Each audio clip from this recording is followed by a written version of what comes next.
We provide you the platform to turn your dreams into reality. Give wings to your aspirations with KR Mangalam University. ये वो धरती है जिसने क्रांतिवीर तात्या टोपे के संकट के समय सहायता की थी। मानगढ़ धाम यहां से ज्यादा दूर नहीं है। मानगढ़ धाम गोविंद गुरु की सैकड़ों आदिवासी सेनानियों के बलिदान का प्रतीक है। यानी ये क्षेत्र मां भारती की मानवता की रक्षा के लिए हमारे तप और त्याग को दर्शाता है। जब हम भारतीयों के संस्कार हैं तो सोचिए, जम्मू कश्मीर के पहलगाम में आतंकवादियों ने जो कुछ किया, क्या भारत चुप बैठ सकता है?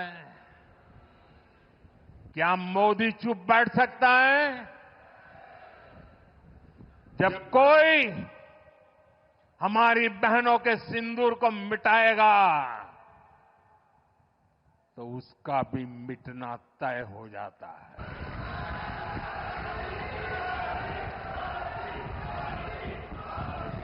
और इसलिए ऑपरेशन सिंदूर सिर्फ एक सैन्य कार्रवाई नहीं है,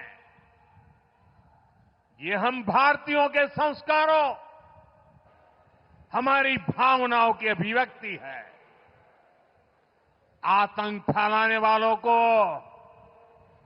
सपने में भी सोचा नहीं होगा मोदी से मुकाबला करना कितना मुश्किल होता है।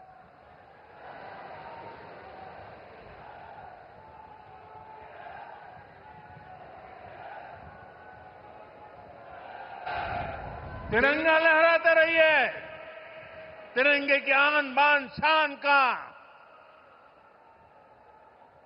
जरा सोचिए, बाल बच्चों के सामने पिता को गोली मार दी।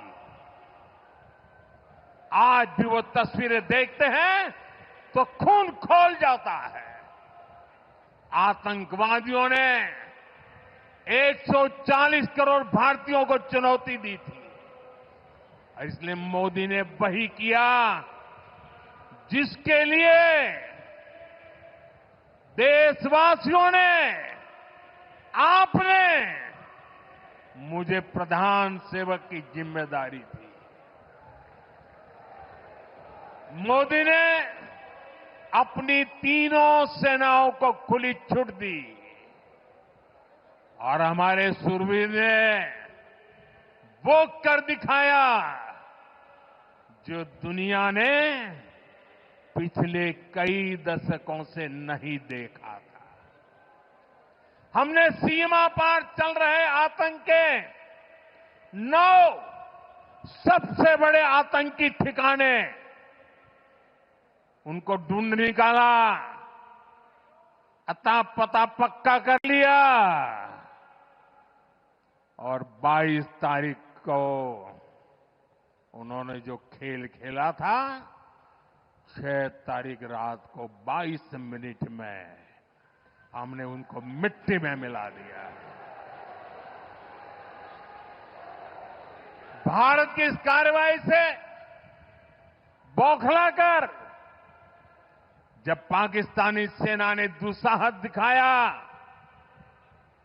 तो हमारी सेनाओं ने पाकिस्तानी फौज को भी धूल चटा दी।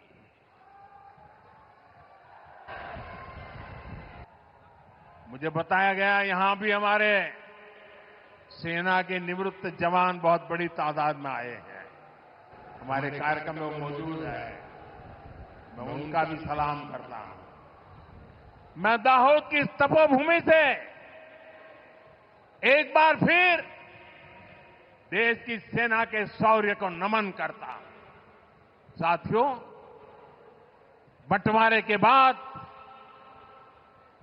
जिस देश का जन्म हुआ उसका एकमात्र लक्ष्य भारत से दुश्मनी है, भारत से नफरत है, भारत का नुकसान करना है। लेकिन भारत का लक्ष्य अपने यहां गरीबी को दूर करना है, अपनी अर्थव्यवस्था को मजबूत करना है, खुद को विकसित बनाना है।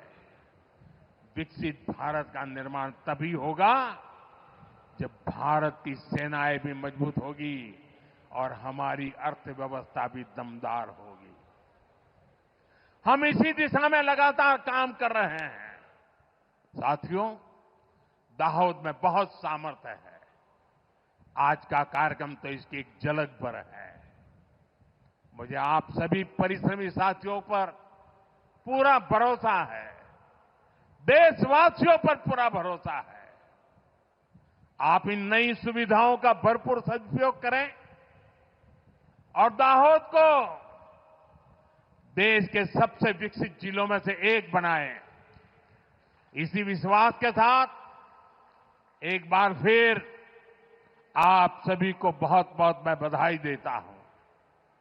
ऑपरेशन सिंदूर के सम्मान में खड़े होकर के तिरंगा फहराइए, सबके सब खड़े होकर के तिरंगा फहराइए और मेरे साथ बोलिए, भारत माता की, भारत माता की, भारत माता की जय का नारा बंद नहीं होना चाहिए।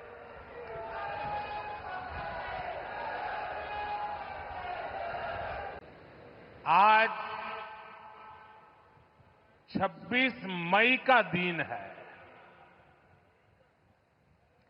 साल 2014 में आज के ही दिन पहली बार मैंने प्रधानमंत्री के तौर पर शपथ ली थी।